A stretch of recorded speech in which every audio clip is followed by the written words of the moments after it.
Tuhan firman-Mu ajaib, kekal meski gunung menghilang. Tiada huruf yang gagal, tak terpatahkan siasat. Hidup seperti-Mu ya Allah, lebih dari emas. Aku bersaksi kitab-Mu, kitab yang suci. Mendengarkan firman-Mu, hibur hati yang luka. Terangilah langkahku kemanapun ku pergi. Biarkanlah firman-Mu berkuasa atasku. Ubahkanku, bebaskanku, ku mau menyenangkan-Mu. Tuhan firman-Mu ajaib, kekal meski dunia. Ubah dan bebaskan aku, mau menyenangkan-Mu. Salam jumpa pemirsa terkasih, saya menyambut Anda sekalian dimanapun Anda berada. Dalam episode yang terbaru, program studi harian kita Semua Kitab Suci. Dalam program ini, kita akan mempelajari semua isi kitab dalam Alkitab, dari Kejadian hingga Wahyu. Pembelajaran kita telah sampai pada surat untuk Efesus, surat dari sorga, salah satu surat dari penjara, yang ditulis oleh Rasul Paulus dari penjara di Roma. Dan kita telah sampai pada pasal 3, bagian kedua dari pasal ini, dimulai dari ayat 14. Sampai akhir pasal ini. Pasal 3 dari ayat ke-14 sampai akhir pasal ini. Saya ingin mengingatkan Anda pada bagian pertama dari episode sebelumnya, kita berbicara tentang misteri dan Paulus berkata yaitu bagaimana rahasianya dinyatakan kepadaku dengan wahyu. Dan apakah misteri ini? Ini adalah kesatuan Kristus dengan gereja. Gereja yang dibentuk dari orang Yahudi dan orang bukan Yahudi yang menjadi tubuh Kristus. Misteri ini belum diketahui dalam perjanjian lama, seperti tertulis rahasia yang telah berabad-abad, tersembunyi dalam Allah yang selama ini tidak diketahui oleh anak manusia. Paulus menerima pewahyuan ini dari Kristus. Ia menerima pewahyuan ini, kemudian juga para rasul dan nabi suci menerima pewahyuan ini dalam perjanjian baru. Tetapi Paulus adalah pelayan dari misteri ini, adalah pelayan dari gereja, maka ia mengajar di antara orang bukan Yahudi tentang kekayaan yang tidak bisa dicari dari Kristus. Pada episode hari ini kita akan berhenti pada doa Paulus setelah ia menunjukkan kehebatan dari misteri ini. Untuk memulai, izinkan saya untuk menyambut tamu kehormatan di studio, seorang hamba Tuhan, Saudara Yosef Riyad. Selamat datang, Saudara Yosef. Selamat datang, Saudara Riyad. Sebuah kehormatan buat kami. Tuhan berkati Anda. Tuhan memberkati. Terima Kami kasih. juga menyambut hadirin di studio. Selamat datang. Saudara Yosef, ayat-ayat pada pasal 3 dimulai dari ayat 14 sampai akhir pasal. Apakah ini utama dari ayat-ayat ini? Ayat-ayat ini berbicara kepada kita tentang doa kedua yang Rasul Paulus doakan.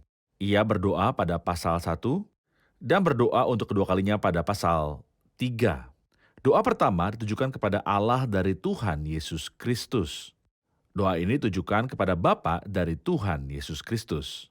Karena pada mula dari surat ini ia berkata, terpujilah Allah dan Bapa Tuhan kita Yesus Kristus.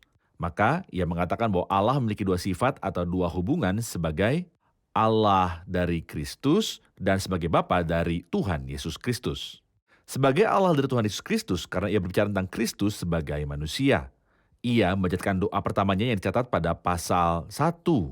Di sini, ia bertekuk lutut kepada Sang Bapa dari Tuhan Yesus Kristus dan memanjatkan doa kedua. Benar, dan tentunya kita tidak pernah mengabaikan ketika ia berbicara tentang kemanusiaan Kristus bahwa ia adalah Allah yang berwujud Tepat. manusia. Benar. Saya akan membaca beberapa ayat dimulai dari ayat 14, kemudian kembali untuk bertanya. Itulah sebabnya aku sujud kepada Bapa dari Tuhan kita Yesus Kristus, yang daripadanya semua turunan yang di dalam sorga dan di atas bumi menerima namanya. Aku berdoa supaya ia menurut kekayaan kemuliaannya menguatkan dan meneguhkan kamu oleh rohnya di dalam batinmu, sehingga oleh imanmu Kristus diam di dalam hatimu, dan kamu berakar serta berdasar di dalam kasih. Aku berdoa supaya kamu bersama-sama dengan segala orang kudus dapat memahami betapa lebarnya dan panjangnya dan tingginya dan dalamnya kasih Kristus, dan dapat mengenal kasih itu sekalipun ia melampaui segala pengetahuan. Aku berdoa supaya kamu dipenuhi di dalam seluruh kepenuhan Allah.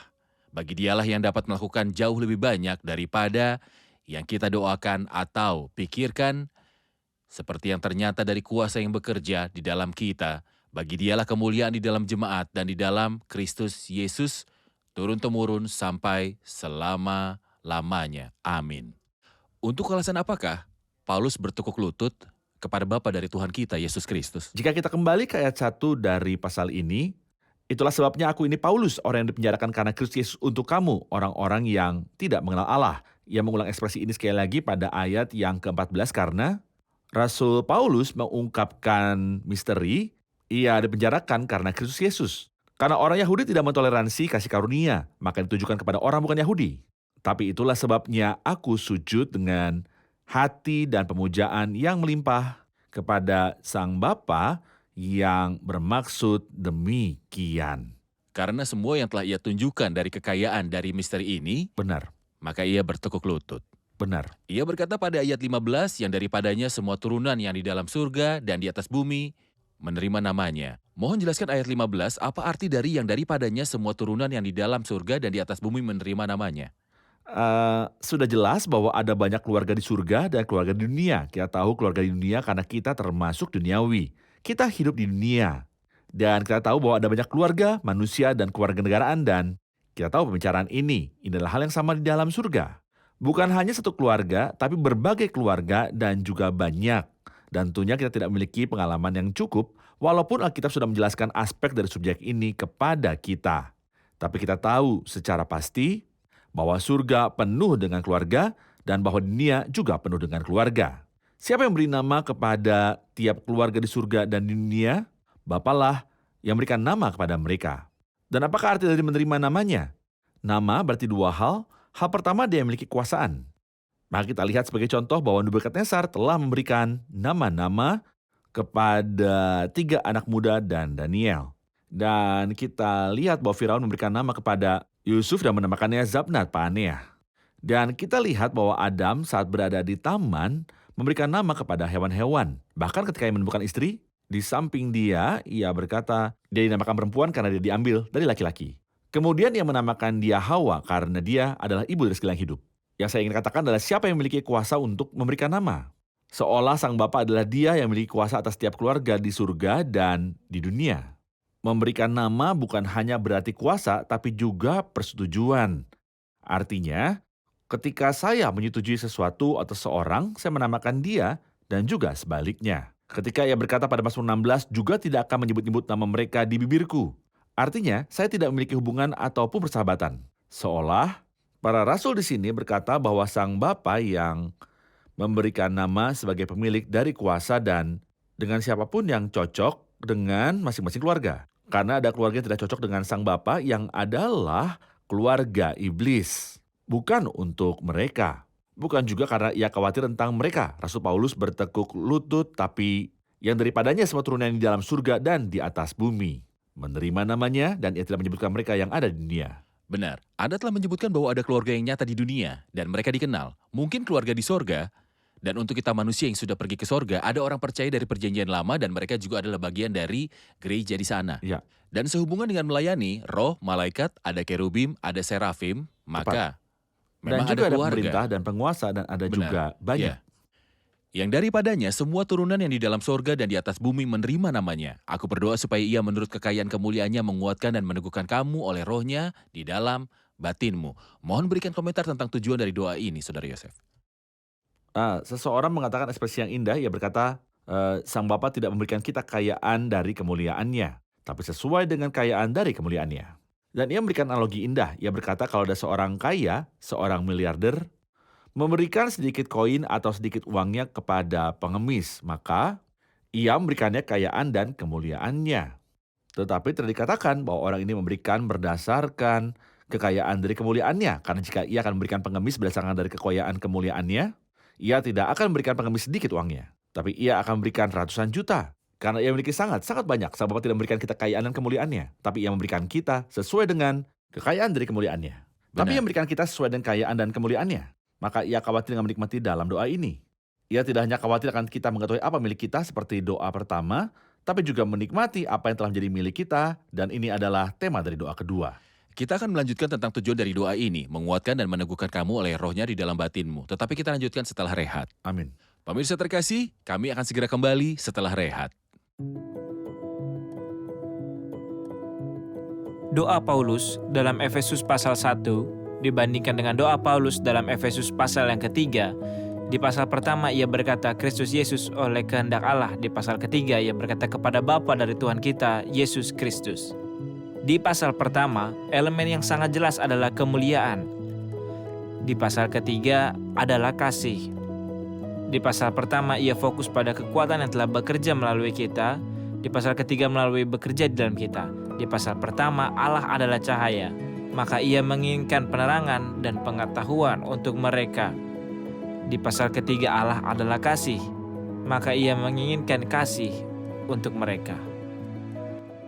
Berkuasa atasku, ubahkanku, bebaskanku, ku mau menyenangkanmu. Tuhan firman-Mu ajaib, kekal meski gunungnya. Ubah dan bebaskan aku, mau menyenangkanmu. Kami telah kembali pemirsa terkasih untuk melanjutkan pembelajaran kita di surat Efesus 3, mulai dari ayat ke-14. Saudara Yosef, saya sudah menanyakan Anda sebelum rehat tentang tujuan dari doa, menguatkan dan meneguhkan oleh rohnya di dalam batinmu. Tujuan dari doa Paulus untuk jemaat di Efesus. Apa yang Anda lihat di sini? Pertama, pada bagian yang Anda baca sekarang, saya melihat Trinitas lagi. Trinitas sering disebutkan di surat ini. Maka ia bertekuk lutut di hadapan Bapa, Tuhan kita Yesus Kristus, ini adalah Sang Bapa. Menguatkan dan meneguhkan oleh rohnya di dalam batinmu. Di sini kita menemukan Roh Kudus.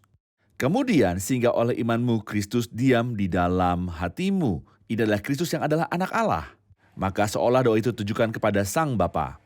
Sehingga orang percaya menguatkan dan meneguhkan kamu oleh rohnya di dalam batinmu. Maka hasil dari Roh Kudus yang berdiam dalam hati kita melalui iman.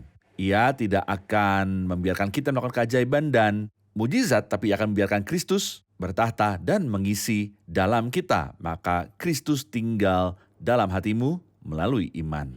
Terima kasih, kita akan menerima pertanyaan dari hadirin. Ayat 17, sehingga oleh imanmu Kristus diam di dalam hatimu dan kamu berakar serta berdasar dalam kasih. Orang-orang ini adalah orang percaya. Apa yang dimaksud dengan Kristus tinggal dalam hati mereka melalui iman? Apa tujuan dan arti kata-kata ini? Roh Kudus ada dalam mereka dan mereka berhubungan dengan Kristus. Apa yang dimaksud dengan Kristus tinggal di dalam hati mereka melalui iman? Artinya adalah bahwa Roh Kudus ada dalam mereka. Ya, tapi apakah Kristus bertahta dan memenuhi mereka?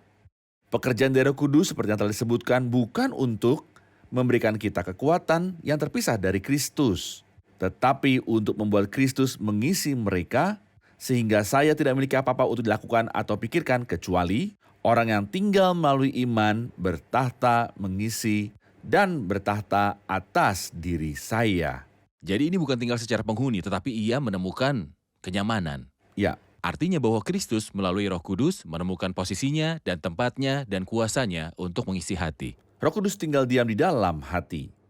Tapi apakah Kristus datang dan memenuhi hati ketika kita dikuatkan dengan kuasa melalui Roh Kudus? Hasilnya adalah Kristus tinggal diam di hati kita melalui iman. Benar. Ayat 18, aku berdoa supaya kamu bersama-sama dengan segala orang kudus dapat memahami betapa lebarnya dan panjangnya dan tingginya dan dalamnya. Kasih macam apa yang sedang ia bicarakan? Kasih Tuhan? Kasih kita terhadap Kristus? Kasih Kristus terhadap kita? Kasih macam apa, Saudara Yosef? Jika kita kembali pada doa pertama pada pasal pertama, seperti yang telah kita sebutkan bahwa ada hubungan antara pasal 1 dan pasal 3. Kita katakan bahwa doa pertama seperti yang sudah saya katakan, ditujukan kepada Allah, Tuhan kita Yesus Kristus. Dan di sini doa ini ditujukan kepada Sang Bapa Tuhan kita Yesus Kristus. Kenapa? Karena dalam doa pertama ia khawatir tentang kekuatan yang membagikan Kristus, maka ia sebutkan Kristus sebagai manusia dan menyebutkan Allah sebagai Allah dari Tuhan kita Yesus Kristus. Di sini ia mengkhawatirkan tentang kasih, maka ia bicara tentang Sang Bapa Tuhan kita Yesus Kristus. Kekhawatiran ini bukan karena kuasa yang bekerja, tetapi kasih yang bertahta dan mengisi. Hal kedua yang bisa saya katakan adalah pada pasal pertama. Kekhawatirannya adalah bahwa mata dari hati telah diterangkan atau mata dari pengertianmu atau terjemahan aslinya mata dari hatimu. Dan supaya ia menjadikan mata hatimu terang agar kamu mengerti. Pengharapan apakah yang terkandung dalam panggilannya? Betapa kayanya kemuliaan bagian tentukannya bagi orang-orang kudus. Dan betapa hebat kuasanya. Maka penerangan kepada pengertian dan hati. Tapi di sini ada hal lain. Sehingga oleh imanmu Kristus diam di dalam hatimu dan kamu berakar serta berdasar di dalam kasih. Supaya kamu bersama-sama dengan segala orang kudus dapat memahami betapa lebarnya dan panjangnya, dan dalamnya, dan tingginya. Kasih Kristus dan dapat mengenal kasih itu sekalipun ia melampaui segala pengetahuan. Seseorang menyukai kedua doa ini bersamaan dengan apa yang ada dalam kitab Kejadian pasal 13. Dalam kitab Kejadian 13, setelah Lot memisahkan diri dari Abraham, Tuhan berkata pada Abraham, angkatlah matamu dan lihatlah negeri ini. Semua negeri ini yang engkau lihat, aku akan memberikannya kepadamu. Ini berhubungan dengan doa dalam pasal 1. Dan supaya menjadikan mata hatimu terang agar kamu mengerti pengharapan apakah yang terkandung dalam panggilannya. Tapi setelah itu Tuhan berkata kepada Abraham, Siaplah jalanilah. bersiaplah, jalanilah negeri itu menurut panjang dan lebarnya, sebab kepadamu lah akan kuberikan negeri itu. Di sini bukan hanya lihat, tapi jalan. Tapi dalam Kejadian 13, karena berkat yang dimaksud adalah duniawi yaitu negeri, maka ia berkata kepada Abraham panjang dan lebarnya. Tapi di sini karena berkat yang dimaksud adalah surgawi, ia tidak berkata panjang dan lebarnya, tapi memahami dalamnya. betapa lebarnya dan panjangnya dan tingginya. Dan dalamnya karena itu adalah berkat surgawi. Dan yang terpenting bukan hanya agar Anda memahami dimensi dari kehebatan misteri itu, tapi untuk mengenal dalamnya kasih Kristus sekalipun ia melampaui segala pengetahuan. Maka dimensi ini ditujukan untuk misteri itu. Ya. Dan bukan dimensi kasih, Tidak, Karena bukan dimensi kasih dari misteri. tidak memiliki batas ataupun Tepat, melampaui dimensi. pengetahuan. Benar. Tepat. Betapa lebarnya dan panjangnya dan tingginya dan dalamnya yang adalah dimensi dari misteri, dapat mengenal kasih itu sekalipun ia melampaui segala pengetahuan. Aku berdoa supaya kamu dipenuhi di dalam seluruh kepenuhan Allah. Saya ingin berhenti pada seluruh kepenuhan Allah. Ketika kita memahami dan mengetahui kasih Kristus yang melampaui pengetahuan, apa yang Anda lihat di sini? Jadi, sebelum saya menjawab seluruh kepenuhan Allah, menurut saya di pasal 1 ada sesuatu yang lebih ini. Pasal 2 ada sesuatu yang lebih, pasal 3 ada sesuatu yang lebih, hal yang baik untuk kita menghubungkan antara Silakan. 3 hal melampaui ini, 3 hal yang melampaui ini. Contohnya di pasal 1 ayat yang ke-19, betapa hebat kuasanya. Kemudian pasal 2, kekayaan kasih karunia-Nya yang Kasih melimpah-limpah, karunia-Nya. melampaui Melampaui. kuasa yang melampaui. Kasih karunia yang melampaui, apalagi? Ada satu lagi pada pasal Kasih yang kita Kristus. bahas, kasih yang melimpah dan dapat mengenal kasih itu sekalipun dia melampaui segala pengetahuan. Ketika kita mengetahui semua ini, ia berkata supaya kamu dipenuhi dengan seluruh kepenuhan Allah. Dan Anda lihat bahwa ia tidak berkata supaya kamu dipenuhi dengan kepenuhan Allah atau kita bisa menjadi Allah. Tentunya jauh dari itu. Karena kita tidak akan pernah menjadi Allah sampai kapanpun. Kita adalah manusia. Tapi supaya kamu dipenuhi dengan seluruh kepenuhan Allah. Wow, betapa luar biasa. Bisakah manusia dipenuhi dengan seluruh kepenuhan Allah? Ini yang Kristus lakukan di dalam kita saat ini dan juga akan lakukan di masa yang akan datang dalam kekekalan. Dan karena Allah adalah tidak terbatas, karena Allah tidak memiliki dimensi, maka jika kita dipenuhi dengan seluruh kepenuhan Allah, tidak akan ada hari di mana kita akan berkata bahwa kita sudah dipenuhi karena Allah adalah tidak terbatas. Benar. Tapi kita akan tetap memahami lebih lagi dan kita akan dipenuhi lebih lagi dengan seluruh kepenuhan Allah. Dan kita juga akan mencapai kekekalan. Benar. Kita rehat sejenak dan akan segera kembali. Pemirsa terkasih, kami akan segera kembali setelah rehat. Atasku, ubahkanku, bebaskanku, ku mau menyenangkanmu. Tuhan firman-Mu ajaib, kekal seluruhnya. Ubah dan bebaskan aku, mau menyenangkanmu. Kami telah kembali pemirsa terkasih untuk melanjutkan pembelajaran kita di surat Efesus pasal 3, dimulai dari ayat ke-14 sampai akhir pasal. Kita akan menerima pertanyaan hadirin. Saya memiliki pertanyaan di ayat 19 dikatakan dan dapat mengenal kasih itu sekalipun ia melampaui segala pengetahuan. Saya rasa ada kontradiksi antara mengenal dan melampaui segala pengetahuan. Tolong jelaskan bagian ini. Bagaimana kita mengenal kasih Kristus yang melampaui segala pengetahuan? Oke, saya akan berkata sesuatu tentang melampaui segala pengetahuan dan saya akan berkata bagaimana kita mengenal yang melampaui segala pengetahuan. Tentang melampaui segala pengetahuan, biarkan saya mengatakan himne yang indah. Himne ini berkata, jika seluruh lautan menjadi tinta, dan segala cakrawala menjadi kertas, dan seluruh tanaman menjadi pena, dan semua berbagi untuk menggambarkan. Mereka tidak bisa menulis, mereka tidak bisa menggambarkan kasih dari Tuhan yang melampaui dan melebihi, berlimpah dan banjiri, ukurannya luar biasa. Ini berarti jika semua orang dikumpulkan dan penyair ini berkata bahwa seluruh tanaman dan rempah yang ada di dunia ini menjadi pena. dan cakrawala menjadi kertas untuk dituliskan, dan semua yang mencoba untuk menggambarkan, mereka tidak akan bisa. Maka bagaimana kita bisa mengenal kasih ini yang melampaui segala pengetahuan? Biarkan saya memberikan dua analogi. Saya bisa minum dari sungai, tapi saya tidak minum sungai itu. Saya tidak bisa minum sungai itu karena sebelum saya minum 1/10 dari sungai itu atau bahkan 1 dari sejuta bagian sungai itu, saya akan mati tapi saya minum dan saya tidak akan haus lagi. Saya bisa berenang di laut tapi saya tidak akan bisa menggapai dari awal hingga akhir. Karena itu adalah laut, tapi saya menikmati berenang di laut dan di dalam laut. Tapi saya tidak berenang di dalam semua laut. Saya mengetahui satu aspek dari kasih ini yang tidak memiliki dimensi. Saya tahu dan menikmati, maka seperti yang saya katakan sebelumnya, doa di sini bukan berbicara tentang penerangan pada pikiran, tapi tentang hati yang menikmati. Kita mengenal dan menikmati sesuatu yang melampaui pemahaman, dan bahkan kekalahan tidak akan bawa kita kepada akhir.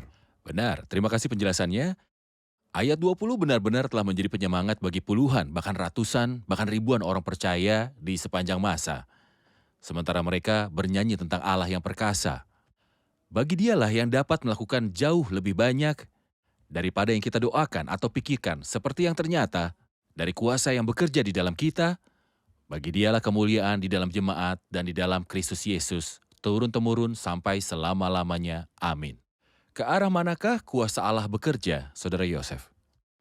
Faktanya, ini adalah salah satu pujian indah yang memenuhi surat dari Paulus dan Alkitab secara umum, dan seseorang menyebutkan 7 kali lipat yang bagus di dalamnya yang ingin saya bagikan dengan Anda dan bagikan kepada hadirin. Allah sanggup melakukan.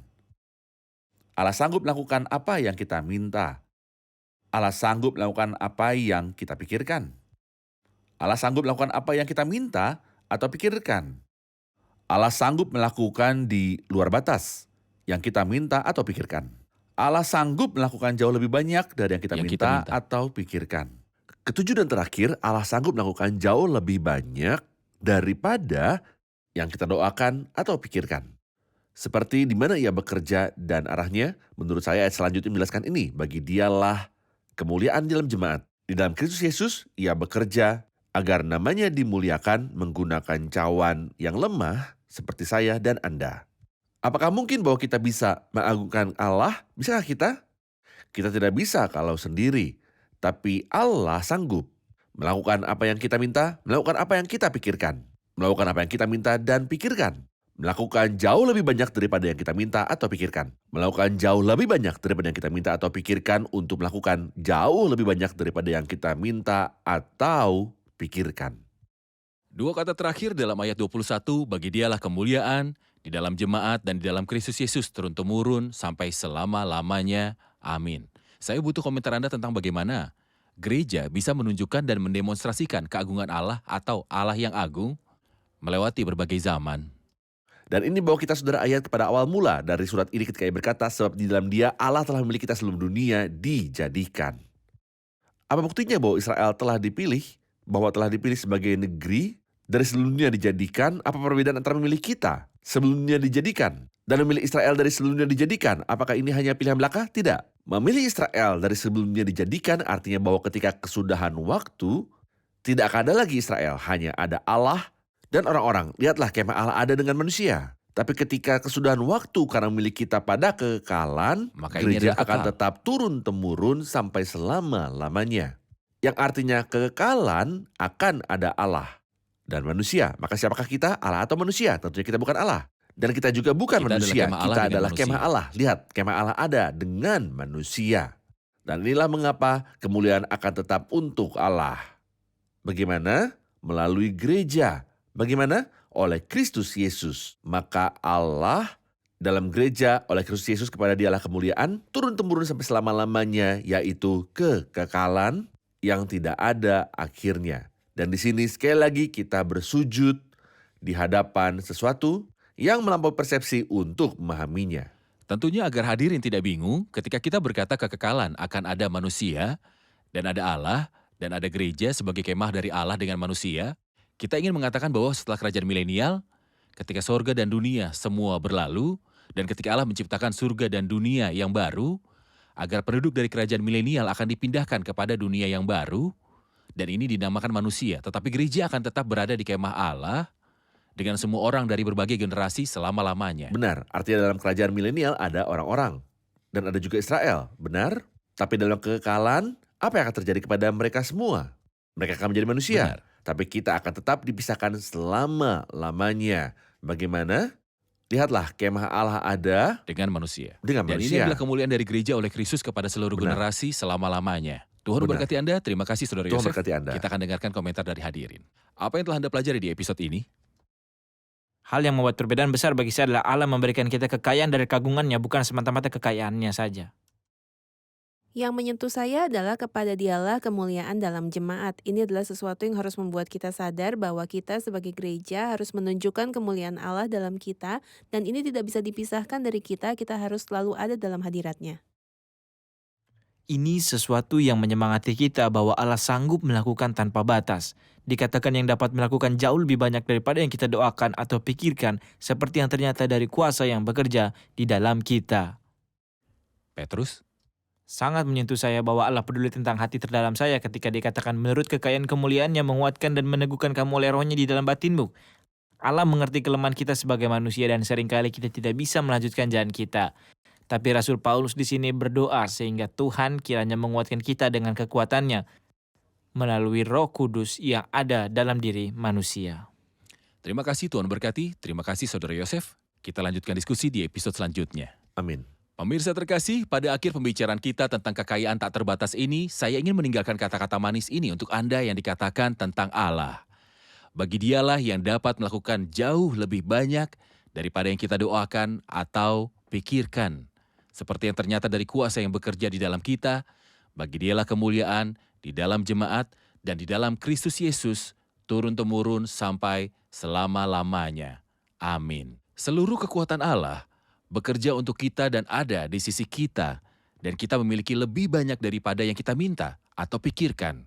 Lakukanlah ini, biarlah Roh Kudus bekerja di dalam Anda, apa yang Ia mau, sehingga Anda mendapatkan harmoni dan kehebatan dengan kekasih ini, sehingga hidup Anda diubahkan dan berjalan dari kemuliaan sampai kemuliaan dan dari kekuatan sampai kekuatan, sehingga Kristus bisa tinggal di dalam hati Anda melalui iman, sehingga Roh Kudus bisa meluap di dalam Anda dan menempatkan jejak Kristus dalam setiap hal dalam Anda, dan Anda akan berkata, hidupku bukan aku lagi, melainkan Kristus yang hidup di dalam aku. Tuhan memberkati Anda.